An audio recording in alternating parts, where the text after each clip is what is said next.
इस देश में सबको हक अधिकार देने वाले, इस बहुजन समाज के तकदीर को बदलने वाले भारतीय संविधान के निर्माता परम पूज्य बाबा साहब डॉक्टर अम्बेडकर के चरणों में भी मैं सत्संग नमन करता हूँ।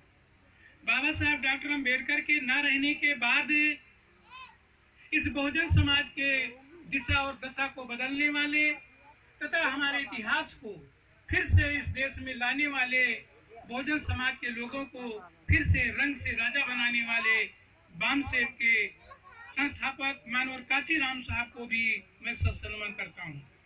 आज इस बरही संस्कार में उपस्थित सभा कर रहे सभी भाइयों, बहनी तथा प्यारे बच्चों, मैं सभी लोगों का हार्दिक स्वागत करता हूँ और अभिनंदन करता हूँ। और साथ साथ मैं इस कार्यक्रम में सहभाग कर रहे तथा उनके परिवार वालों को भी धन्यवाद देता हूँ कि आपने सदमार्ग का चयन किया है। साथियों, जब तक हम सही रास्ते पर चलते रहेंगे हमारा निरंतर विकास होगा। जब हम गलत रास्ते पर चलेंगे तो हमारा विनाश होगा। इसलिए अगर प्रारंभ से ही हम सही रास्ते का अनुकरण करेंगे, जिस रास्ते पर चलने से हम अपना और अपने परिवार और देश का उत्थान कर सकते हैं, उस रास्ते का अनुकरण किया गया है। साथियों, आज जो ट्विंस यानी जुड़वा बच्चे जो पैदा हुए हैं, कितने सौभाग्य की बात है कि एक दूसरे के पूरक।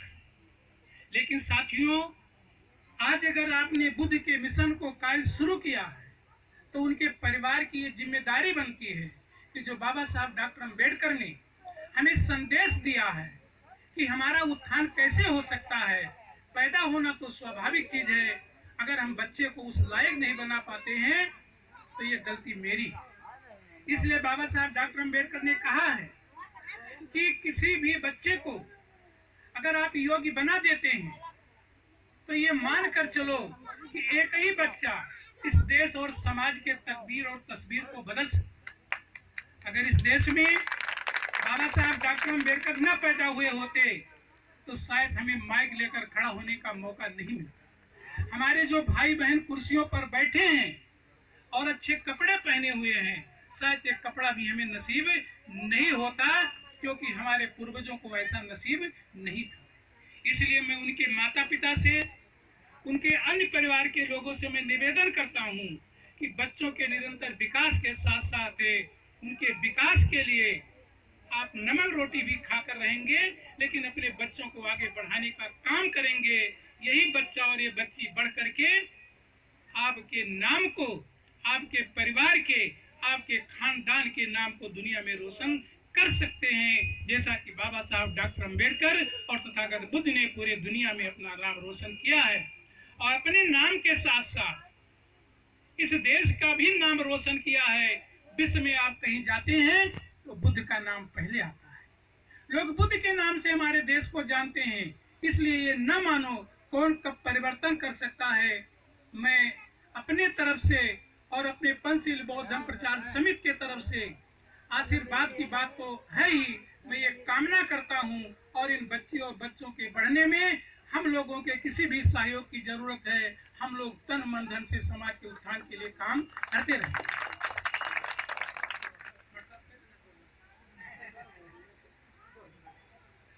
साथियों, चूंकि कार्यक्रम में और हमारे साथी बोलने वाले हैं, लेकिन थोड़ा सा बातें हमें जानना भी जरूरी है कि हम बुद्ध की पूजा क्यों करते हैं, हम डॉक्टर अम्बेडकर की पूजा क्यों करते हैं। अगर ये बात हम जान लें कि क्यों पूजा करते हैं और क्यों पूजा नहीं करते हैं, यह जानना हमारे लिए अति आवश्यक है। इस धरती पर दो तरह के लोग पैदा हुए हैं। एक तो वो लोग पैदा हुए हैं जो चाहते हैं कि इस दुनिया में पैदा होने वाले सारे स्त्री पुरुष और इंसान हैं, न कोई ऊंच है और न कोई नीच है, न कोई छोटा है और न कोई बड़ा है। वो चाहते हैं कि सब लोग बराबर रहें, सबको जीने खाने का हक अधिकार है। और दूसरे लोग वो काम करते हैं कि इस दुनिया में ऊंच नीच की खाई बनी रहे। कुछ लोग ऊंचे रहें और बहुत लोग बहुत ज्यादा नीचे रहें। कुछ लोगों के पास 10-10 सूट हो और कुछ लोगों के बच्चे नंगे भूखे और लाचार रहें। दो तरह के लोग काम करते हैं। तो जो भगवान बुद्ध और बाबा साहब ने काम किया है वो बिना किसी भेदभाव के काम किया है। चाहे किसी जाति का हो, और चाहे किसी धर्म का हो, बुद्ध ने सबके लिए काम किया है। बाबा साहब डॉक्टर अम्बेडकर ने सबके लिए काम किया है। इसलिए आप आज इस आधुनिक भारत में देखते हैं, न जाति भेद है, न वर्ण भेद है। जिसके अंदर ज्ञान आ गया वो सबसे आगे। अगर इंदिरा गांधी प्रधानमंत्री बनी ब्राह्मणी होकर के, तो बहन कुमारी मायावती भी उत्तर प्रदेश मुख्यमंत्री बनी चमारी। ये ताकत किसने दिया? ये ताकत, ये जो किताब रखी है और ये फोटो रखा है, बाबा साहब डॉक्टर अम्बेडकर की ताकत के बदौलत बनी। लेकिन इससे पहले जो व्यवस्था थी वो हमारे पास नहीं थी।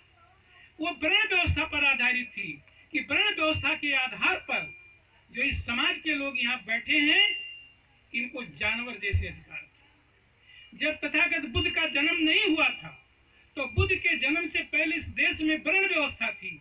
और वर्ण व्यवस्था में जो चौथे वर्ण के लोग हैं, जिनको शूद्र समाज कहा जाता है, उनको केवल काम करने का अधिकार था, न अच्छा खाना खाने का अधिकार था, न अच्छा कपड़ा पहनने का अधिकार था। और शूद्र वर्ण में जिस जाति के लोग यहाँ बैठे हैं, यानी बहुजन समाज के लोग, चमार, कोरी, पासी, अहिर, गणिया, धोबी जो लोग थे, आप जान लीजिए कि इनको काम करने का अधिकार था, लेकिन 2 वक्त की रोटी खाने का अधिकार नहीं था।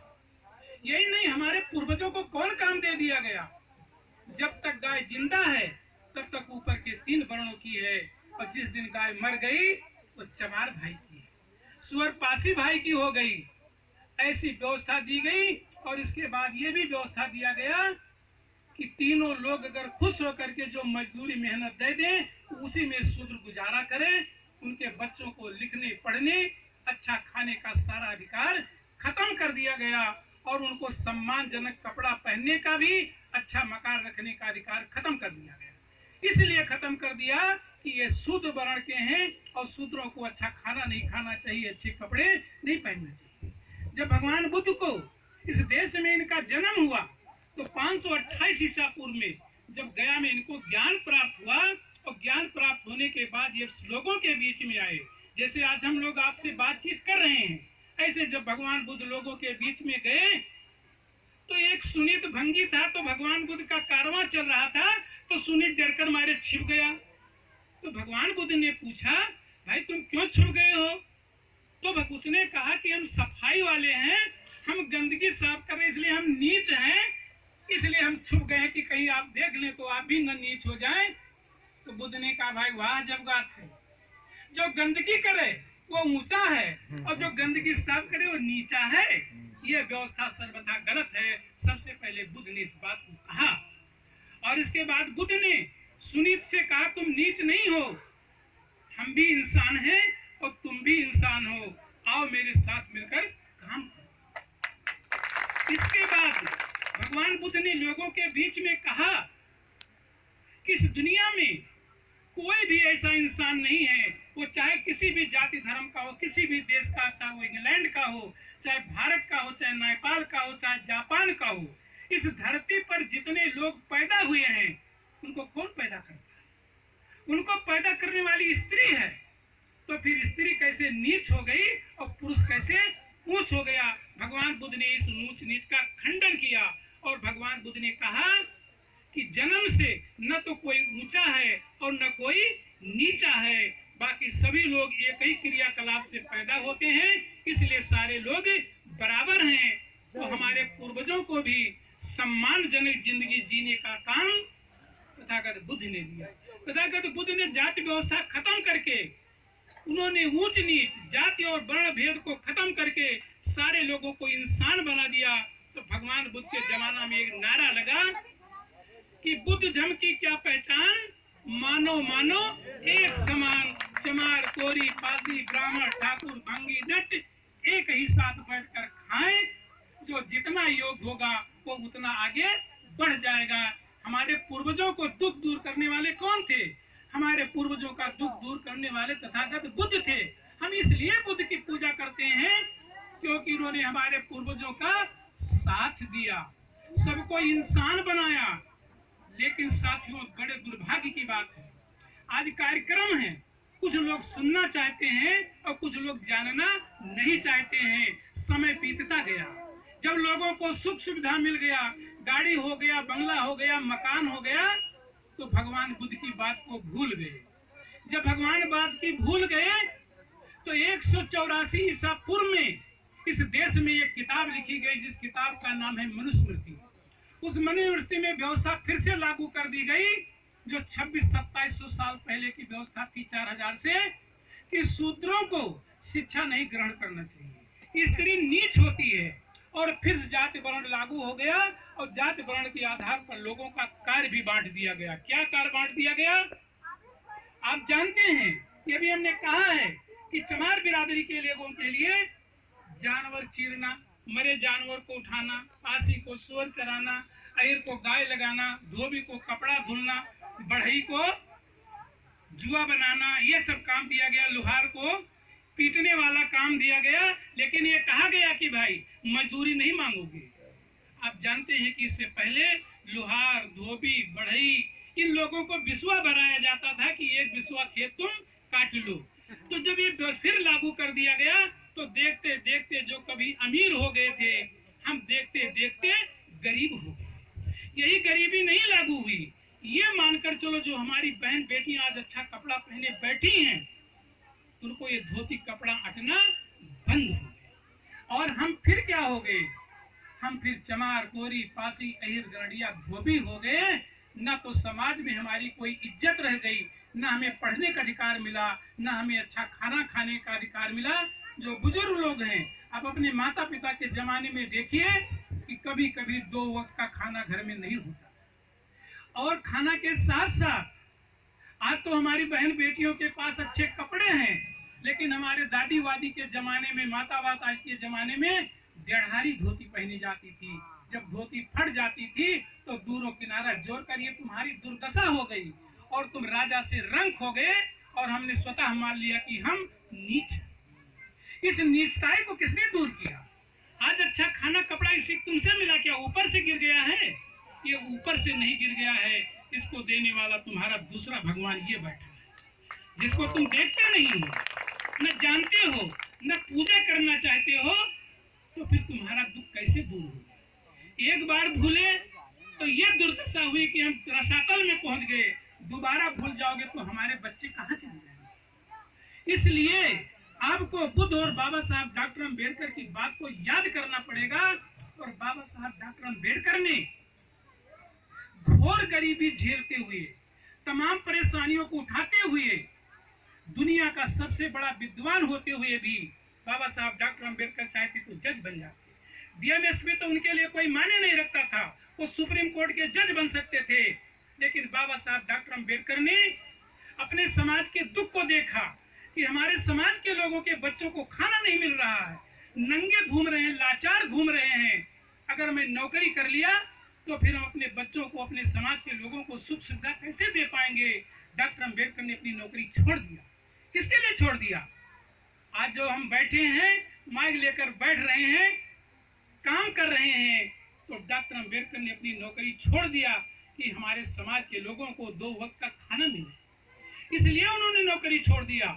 और आप जानते हैं कि 12 नवंबर 1930 को जब देश में आजादी की लड़ाई चल रही थी, तो डॉक्टर अम्बेडकर को लंदन जाना था, क्योंकि सबको तो हक मिलने वाला था, लेकिन इस शूद्रों को कोई हक देने वाला नहीं था। उनकी लड़ाई केवल डॉक्टर अम्बेडकर लड़ाई। जब उनका लड़का एक लौता बीमार था, उनकी पत्नी रमाबाई ने कहा डॉक्टर अम्बेडकर से कि डॉक्टर साहब तुम लंदन जा रहे हो, लड़का बीमार है, अगर लड़का मर जाएगा तो हम औरत जात क्या कर लेंगे, घर में पूरी पैसा नहीं है। तो डॉक्टर अम्बेडकर ने क्या कहा आपको मालूम होना चाहिए। डॉक्टर अम्बेडकर ने कहा रमा, तुम्हारा बेटा है तो मेरा भी बेटा है, जितना दुख तुम्हें है उतना दुख हमें है। लेकिन तुमको जानकारी होना चाहिए कि एक बेटा मर जाएगा तो हम दोनों रोकर रह जाएंगे, लेकिन अगर मैं लंदन नहीं गया तो जो दलितों का हक छीन जाएगा, तो जीते जी करोड़ों बच्चे हमारे मरे के हुए समान रहेंगे। इसलिए डॉक्टर अम्बेडकर लंदन चले गए। लंदन चले गए तो बेटा राजरतन मर गया, उनके पास कफन का पैसा नहीं था, और रमाबाई ने अपनी साड़ी चीर करके दफन किया। जब बाबा साहब डॉक्टर अम्बेडकर से लौट करके आए तो उन्होंने पूछा कि राज रतन कहाँ है? तो रमा रो कर कहने लगी कि आज रतन इस दुनिया में तो अभी हमारे जो गायक कलाकार ने कहा था कि बेटे की मौत सुनकर रोया नहीं था, डॉक्टर अंबेडकर नहीं रोए। क्यों? क्योंकि आज राम कुमार राव भी खड़े हैं जज के साथ, तो बाबा साहब मास्टर साहब इंटर कॉलेज में लेक्चरर हैं बाबा साहब की वजह से। अगर बाबा साहब लंदन नहीं गए होते तो शायद आज ये दिन हम लोगों को मौका नहीं मिलता। हमें ही नहीं, हर जाति धर्म के लोगों को अगर हक मिला तो वो बाबा साहब डॉक्टर अंबेडकर की वजह से मिला, लेकिन सबसे ज्यादा सुख हमें आपको मिला। तो जब इस प्रकार से बात कही, लेकिन आज क्या हम ऐसा काम कर रहे हैं? कोई काम नहीं करना चाहिए, आप भी नहीं करना चाहिए। जिसके बदौलत सुंदर कपड़े और खाने खा रहे हैं, लेकिन आप काम करना नहीं चाहते हैं। आप कौन काम करना चाहते हैं जिसे तुम मिट जाओ? मेला भंडारा में चले जाओगे, तीर्थ बर चले जाओगे, लेकिन अपने बच्चों को अच्छे स्कूल में पढ़ाने का काम नहीं करते हो, तो फिर तुम्हारा तकदीर कैसे बदलेगा? इसलिए बाबा साहब डॉक्टर अंबेडकर ने 1932 में ही पुनः पैठ किया, और पुनः पैठ के बाद 24 सितंबर को इस देश में पुनः पैठ के बाद हमको आरक्षण बाबा साहब डॉक्टर अंबेडकर ने दे दिया। और जब बाबा साहब डॉक्टर अंबेडकर ने आरक्षण दे दिया, तो जो चमार कोरी पासी स्कूल में बैठने नहीं पाते थे, बाबा साहब की कृपा और आरक्षण के बदौलत नौकरी मिल गई। हम मास्टर हो गए, डॉक्टर हो गए, डीएम हो गए, एसपी हो गए। किसके बदौलत? बाबा साहब डॉक्टर अंबेडकर की। लेकिन क्या आप बाबा साहब डॉक्टर अंबेडकर की बात को मानते हो?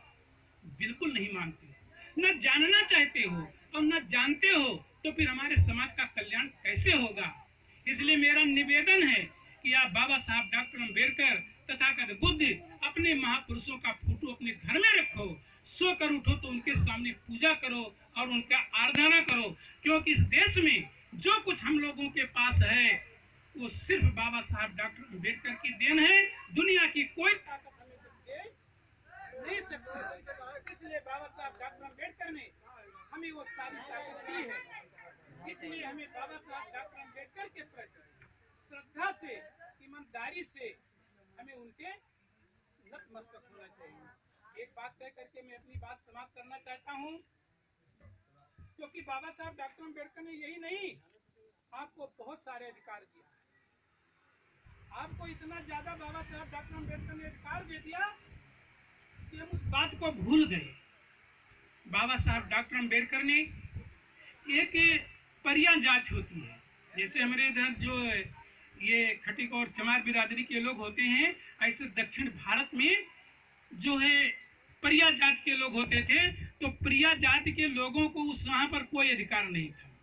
जैसे तो उनको क्या अधिकार था, उनके घर को ऊपर के 3 वर्ण के लोग गोबरौरी कहते थे।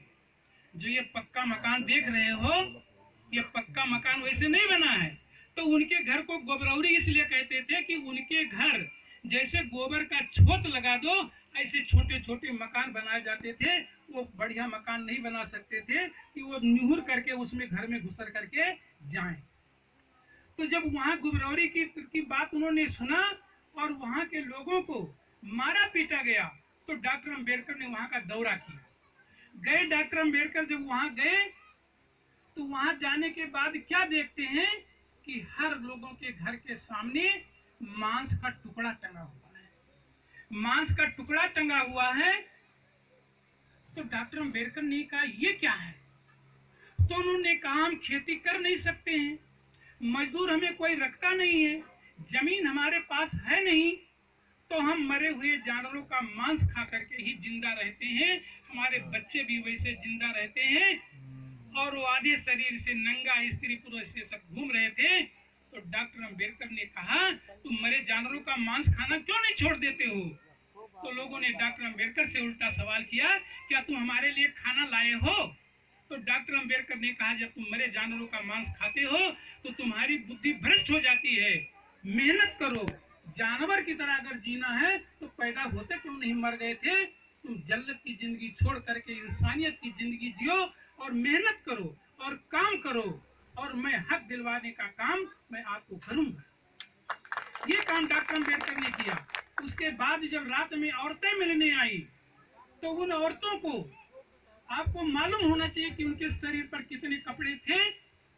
केवल कमर में इतना ही कपड़ा, ऊपर का यहाँ से लेकर यहाँ नंगा और यहाँ से लेकर यहाँ तक पूरी शरीर नंगी थी। जब शरीर पूरी रंगी थी तो प्रिया जात की महिलाओं से डॉक्टर अम्बेडकर ने पूछा कि बहने तुम नंगी क्यों चली आई? ऐसे दीन दशा देख करके हमको शर्म लगती कि हमारी जवान जवान बेटियां, हमारी बहनें और माताएं हमारे सामने नंगी खड़ी हैं। तो उन्होंने कहा डॉक्टर अम्बेडकर हम कपड़ा नहीं पहन सकते। लेकिन क्यों? लेकिन हमारे क्षेत्र में राजा महाराजा और लंबरदार का आदेश है कि शूद्र की औरतें, वो भी प्रिया जात की औरतों को कपड़ा पहनने का अधिकार इसलिए नहीं है कि ये अपढ़ हैं, ये शूद्र हैं। तो उन्होंने कहा कि मनुस्मृति में लिखा है कि विद्या विहीनी नर पशु समान। विद्या जो नहीं पढ़े लिखे वो पशु के समान है। तो जैसे गाय बकरी भैंस ये कपड़ा नहीं पहनती हैं, ऐसे इन महिलाओं को कपड़ा नहीं पहनना चाहिए। अगर हम कड़वा पहनेंगे तो हमको लाठी डंडों से मारा जाएगा। तो डॉक्टर अम्बेडकर ने कहा बहनों मैं रात रुकूंगा, सवेरे तुम पूरे शरीर पर कपड़ा पहन करके आना। अगर तुम्हें कोई छूने का काम करेगा तो उसको मैं जेल भिजवा कर जाऊंगा, क्योंकि दुनिया का सबसे बड़ा वकील मैं हूं। पहली बार 1935 में, अप्रैल के महीने में 1935 में, ये कोई कहानी नहीं कह रहा, सच्ची घटना है, बाबा साहब डॉक्टर अम्बेडकर ने हमारी बहनों को नंगा होने से बचाया। और कपड़ा पहनने का अधिकार किसने दिया? वो अधिकार बाबा साहब डॉक्टर अम्बेडकर ने दिया। आज तुम्हारे पास 5-5 हजार की साड़ी है, 10-10 हजार की साड़ी है, क्या वैसे ऊपर से गिर गया? ये सब कुछ देने वाले तुम्हारे ये भगवान बाबा साहब डॉक्टर अम्बेडकर। क्या आप महसूस करते हो? आप बिल्कुल महसूस नहीं करते हो। जिस दिन तुम महसूस करोगे कि ये जो कुछ हमारे शरीर पर सुंदर कपड़ा है, अच्छा खाना है, पक्का मकान है, उसको देने वाले बाबा साहब डॉक्टर अम्बेडकर हैं। वो दुनिया में नहीं है, लेकिन उन्होंने आपको एक किताब दे दिया है। ये भारत का संविधान है। चाहे चमार हो, चाहे पासी हो, चाहे ब्राह्मण हो, चाहे ठाकुर हो, और चाहे राजा मनकापुर हो, सबको बाबा साहब डॉक्टर अम्बेडकर ने बराबर कर दिया है। तो जिसका लड़का आईएएस बन जाएगा वो डीएम होगा, जिसका लड़का नहीं पढ़ गया उसका लड़का डीएम नहीं होगा, वो चपरासी ही बनेगा। इसलिए बाबा साहब डॉक्टर अम्बेडकर ने तुम्हें दुनिया की सबसे बड़ी ताकत दिया है और वोटों का अधिकार दे करके आप सबको बराबर कर दिया है। तब जब इलेक्शन आता है तो बड़े बड़े राजा महाराजा आते हैं, जिसको चमारिन कहते हैं, कोरिन कहते हैं, धवनिया कहते हैं, पसिनिया कहते हैं। तो 50-50 लाख की गाड़ी से उतरते हैं तो कहते हैं काका पाए लगी। क्या कभी आपने सोचा जो तुमको आंख से देखना नहीं चाहता था, काकी के गोरम लाग है लेवा, खेते में ऐसे धान बैठा करके आई हैं और जुड़ते पांव छूती है, तुमको किसने दिया है? ये हक बाबा साहब डॉक्टर अम्बेडकर ने इसलिए दिया है कि तुमको चाहो जिसको राजा बनाओ और जिसको चाहो तुम प्रजा बनाओ। आप लोगों ने अपने ताकत का इजहार किया, तो वही चमारिन जिसको छूना नहीं चाहते थे, मायावती को आपने उत्तर प्रदेश का मुख्यमंत्री बना दिया। वो ताकत बाबा साहब डॉक्टर अम्बेडकर ने दी। तब जब वो मुख्यमंत्री बन गई तो देखते हो कि बड़े बड़े लोग मायावती का पांव छूने के लिए तरसते हैं। तो वो ताकत को कुछ सब कुछ मिला है। क्योंकि समय ज्यादा हो रहा हमारे मास्टर साहब, बिल्कुल इसलिए फिर जब कभी समय मिलेगा हम अपने इतिहास के बारे में। लेकिन अंत में मैं सभी भाइयों से और बहनों से निवेदन करते हैं कि बाबा साहब डॉक्टर अम्बेडकर की बातों को मानो। उन्होंने 3 बात अपने जीवन में अंतिम कहा है, शिक्षित बनो, संगठित हो और संघर्ष करो। जब तुम पढ़ लिख जाओगे तो तुम्हारे अंदर सोचने समझने की क्षमता हो जाएगा। अपने भाई परिवार से कभी लड़ाई झगड़ा न करो, मिलकर रहो। मिलकर रहोगे तो कठिन से कठिन काम सरल हो जाएगा। अब मैं अपनी बात यही समाप्त करना चाहता हूँ। जय भीम, जय भारत, नमो बुद्धाय।